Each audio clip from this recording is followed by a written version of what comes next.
तीसरा, मद्यपानी,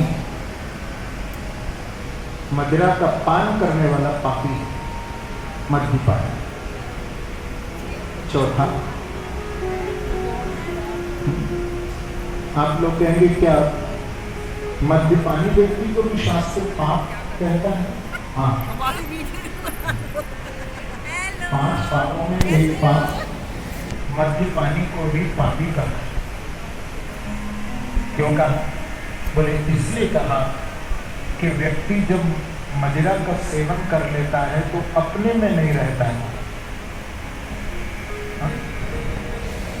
इसके अंदर भोग बुद्धि पैदा होती है।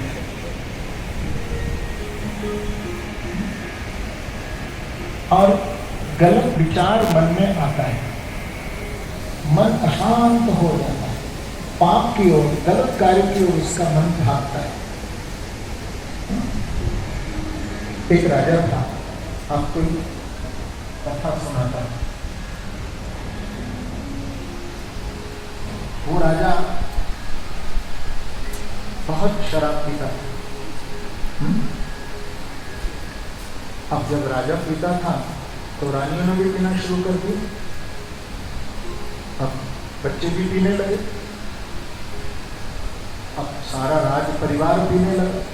अब राज परिवार ही क्या, पूरे प्रजा के लोग भी पीने लगे, क्योंकि यथा राजा तथा प्रजा। अब कोई भी संत आता और आकर के जब शराब की बुराई करता, निंदा करता, दुर्गुण बताता, तो राजा उसी ही संत को पकड़ कर के जेल में डाल देता, जेल में बंद कर।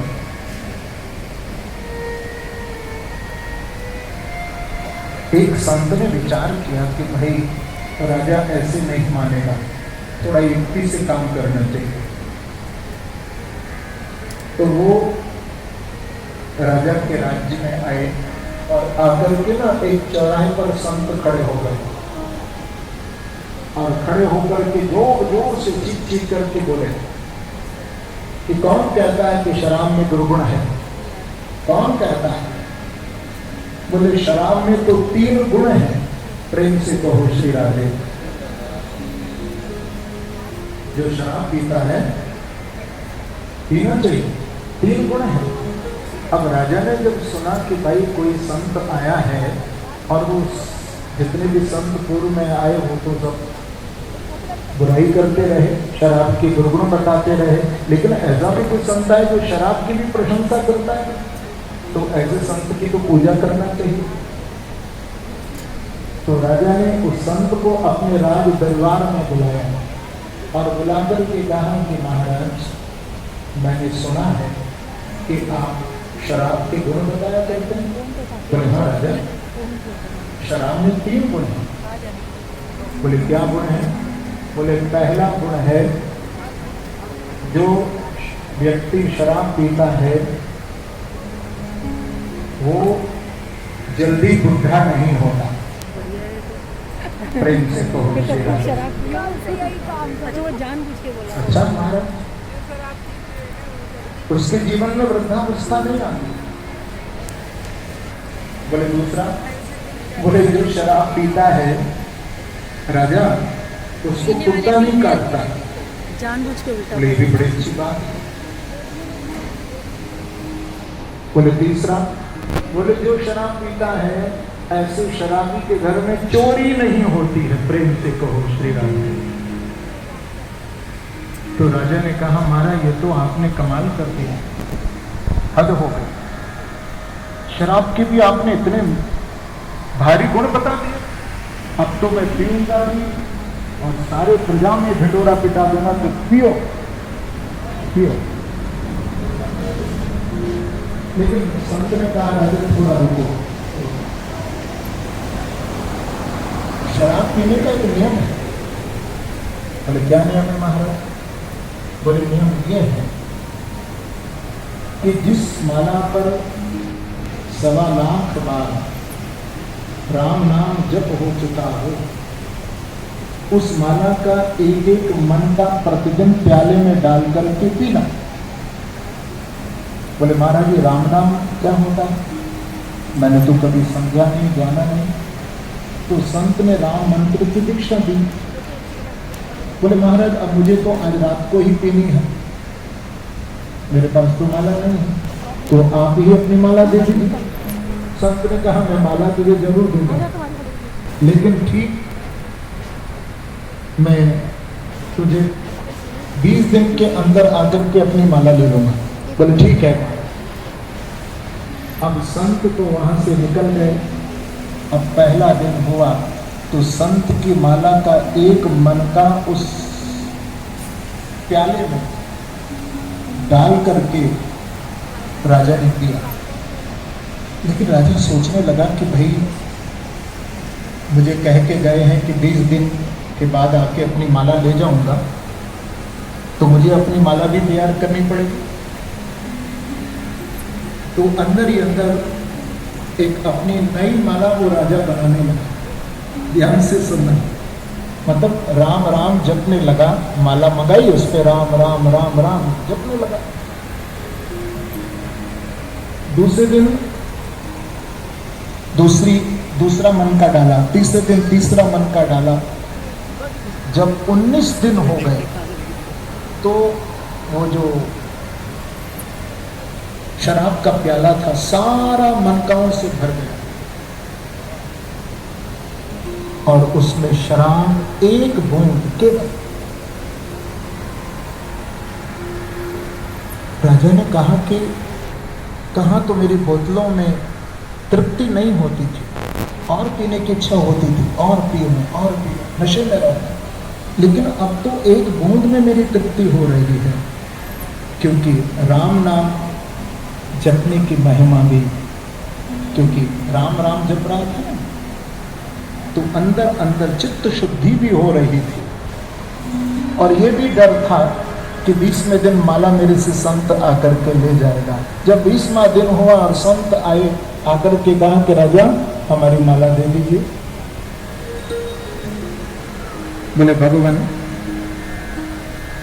आपको माला तो मैं लौटा रहा हूं, लेकिन और मुझे माला का प्रभाव हुआ, मैंने मनकाओं का प्रभाव भी मेरे जीवन में मुझे दिखाई पड़ा। लेकिन आपने ये कहा था कि शराब में 3 गुण हैं, थोड़ा इसको भी समझा दीजिए महाराज। क्योंकि कहाँ तो मैं बोतलों की बोतलें चढ़ा जाता था, लेकिन अब एक बूंद में मेरी तृप्ति हो जाती है। तो संत ने कहा राजा सुनो, मैंने शराब में 3 गुण बताए थे। पहला गुण बताया था कि शराब पीने वाला व्यक्ति के जीवन में बुढ़ापा नहीं आता। हाँ कहा था आपने, इसका थोड़ा खुलासा करिए और मुझे समझ नहीं आई बात। तो संत ने कहा कि जो व्यक्ति शराब पीता है वो जवानी में ही मर जाता है, उसके जीवन में बुढ़ापा आता ही नहीं। बहुत बढ़िया। दूसरा मैंने कहा था कि मदिरा जितना व्यक्ति पिएगा फेफड़े खराब हो जाते हैं, रात भर खांसता रहता है, अनेक बीमारियां घेर लेती हैं। तो उस घर में सोचो चोर की भी हिम्मत नहीं होती कि भाई इस घर में जाकर के मैं चोरी करूं, क्योंकि खांसता ही रहता, भाई इस घर में कोई जाग रहा होगा।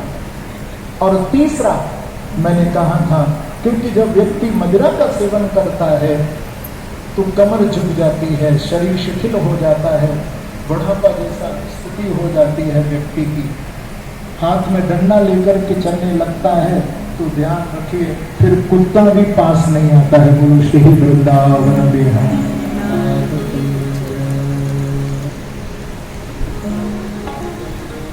तो शास्त्र कहता है मद्यपानी भी पाप है। चौथा चोरी करने वाला, और 5वां व्यक्ति वो भी पापी की श्रेणी में खड़ा हो जाता है जो इन चारों का संग कर लेता है। मैं योगियों के हृदय में भी ना हूं या मैं वैकुंठ में भी ना मिलूं, लेकिन भगवान कहते हैं जहां मेरी कथा हो रही होगी कृष्ण कहते वहां मेरा दर्शन आपको अवश्य ही हो जाएगा, वहां मैं अवश्य आपको प्राप्त होगा। ऐसी महिमा है भागवत का ऋषि। और बैठ करके गंगा के तट पर नारद जी जब सुन रहे थे तो भागवत की महिमा को सुनकर के वृंदावन में जैसे आपके दरवाजे पर आकर के कोई आपका नाम लेके आवाज लगाए, हाँ, तो आवाज अंदर जाती है ना घर में। तो ऐसे ही गंगा द्वार हरिद्वार है, प्रभु के घर का द्वार है, और आवाज पहुंच गई धाम वृंदावन माने घर तक। तो जो वृंदावन तक भागवत की महिमा की आवाज पहुंची, जितने भी श्रोता बैठे हैं भागवत की कथा को श्रवण करने के, उन प्रत्येक श्रोता के हृदय में जाकर के भक्ति महारानी आप विराजमान हो जाओ। तो जब भक्ति प्रत्येक श्रोता के हृदय में जाकर के विराजित हुई तो निज लोकम परित्यज्य भगवान भक्तवत्सलः। देखो ऐसा अद्भुत वहां पर दृश्य उपस्थित हो गया कि भगवान ने अपना वैकुंठ छोड़ दिया, निज लोकम परित्यज्य भगवान भक्तवत्सलः। और प्रत्येक श्रोता जो भागवत की कथा को श्रवण करने के लिए बैठे थे, प्रत्येक श्रोता के हृदय में भैया साक्षात मेरे बांके बिहारी प्रकट हो गए, सबके हृदय में कृष्ण प्रकट हो गए।